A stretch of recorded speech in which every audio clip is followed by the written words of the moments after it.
Hello, I'm Lord Jimsicle and you're watching You Have Issues, a programme all about comics. Now we all like Batman, don't we? Yes you do. Stop fucking lying. You do, and you know you do. I, like many others, enjoy Batman, but I much prefer reading his supporting characters. You know, people like Robin, Nightwing, Batgirl, Birds of Prey. There is an aspect of Gotham City, however, that hasn't been looked at before, and that's its police department. That's right, ladies and germs, we are talking about Gotham Central. Gotham Central was a police procedural ongoing comic series that was told through the viewpoint of the police department of Gotham City, which as we all know is the city in which Batman operates. The series made its debut in February 2003 and lasted for 40 issues before getting cancelled at the conclusion of the Infinite Crisis event in 2006. The series was well known for its superb art, devoted fan base, critical acclaim and poor sales. Written by Ed Brubaker and Greg Rucka with unique art by Michael Lark, this is a superb noir series that could easily be enjoyed with or without prior knowledge of the Batman mythos. The series focuses on the GCPD's Major Crimes Unit, which is a group of detectives handpicked by the then retired Commissioner Gordon.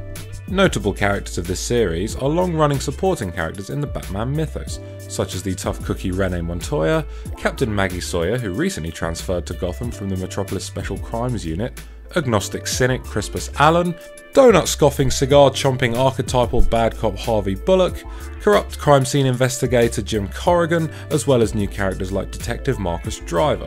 A real high point of this series is the painstaking attention to detail. Such examples are in this particular scene in which a group of detectives are at a crime scene where a fellow officer was murdered by Mr. Freeze and his partner was left alive, albeit frozen.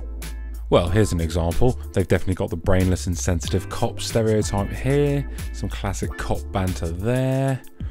Right, however though, a gripping story arc that involves Renee Montoya being framed for murder contains a classic cop show cliché. As she is to be investigated by Internal Affairs, she is walked to the investigation room in front of all her colleagues in handcuffs, which is known as a perp walk. This then prompts her partner Crispus Allen to kick up a bit of a stink with the Internal Affairs officers. You know, I've always taken for granted the detail I've seen in cop shows, so it was really nice that they incorporated it into a DC Universe book in a realistic way. Well, as realistic as the fact that it's set in a city where the police get help from a bloke running around dressed like a bat can be. That reminds me. Another notable plot element is the GCPD's relationship with Gotham's resident vigilante Batman. This is explored heavily throughout the series in many ways.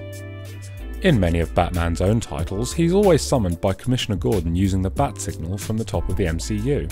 While Gordon approves of Batman's help, the rest of the department certainly thinks otherwise. In this scene, which is shortly after the previously mentioned Mr. Freeze attack, Detective Marcus Driver is pleading with the new commissioner to not summon Batman for help with capturing Freeze. The dialogue in this scene really shows the resentment of Batman from the entire precinct, suggesting that they feel the Dark Knight's involvement deals a huge blow to the department's morale. Another interesting cog in the partnership machine that is the GCPD and Batman is a legal loophole involving the use of the bat signal.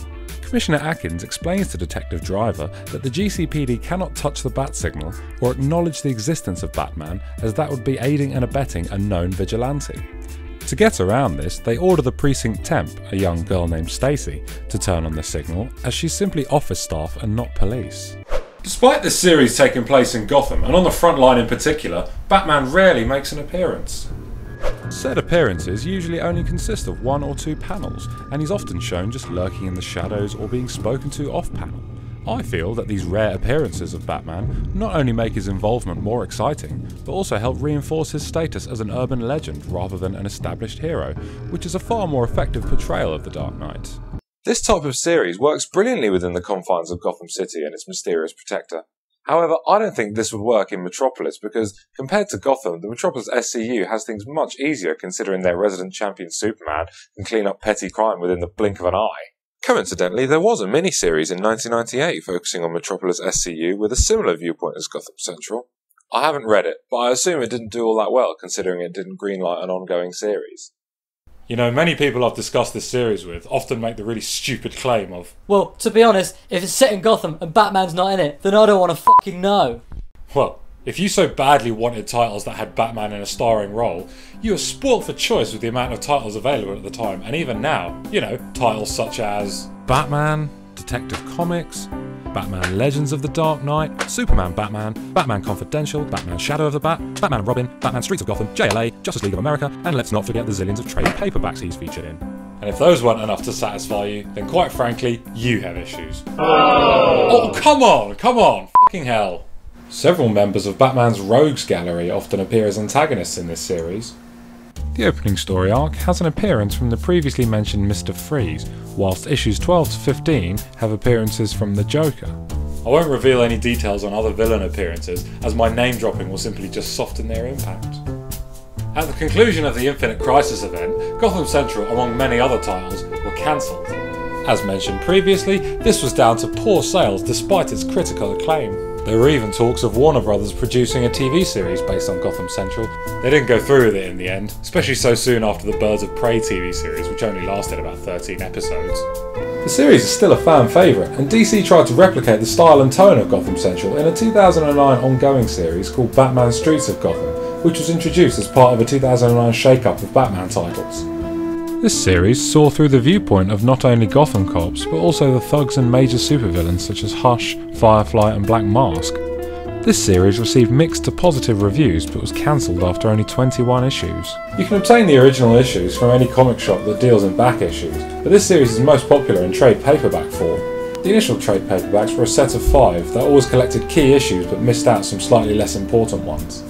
These ones are out of print because they've recently re-released the entire run of 40 issues in 4 graphic novels. Merely one of these books can be considered standalone reading, however I'd recommend getting the whole lot because each issue is just as brilliant as the last, so you won't regret it. There's nothing quite like this book series. Thank you for watching the Gotham Central edition of You Have Issues. This is Lord Jimsicle signing off.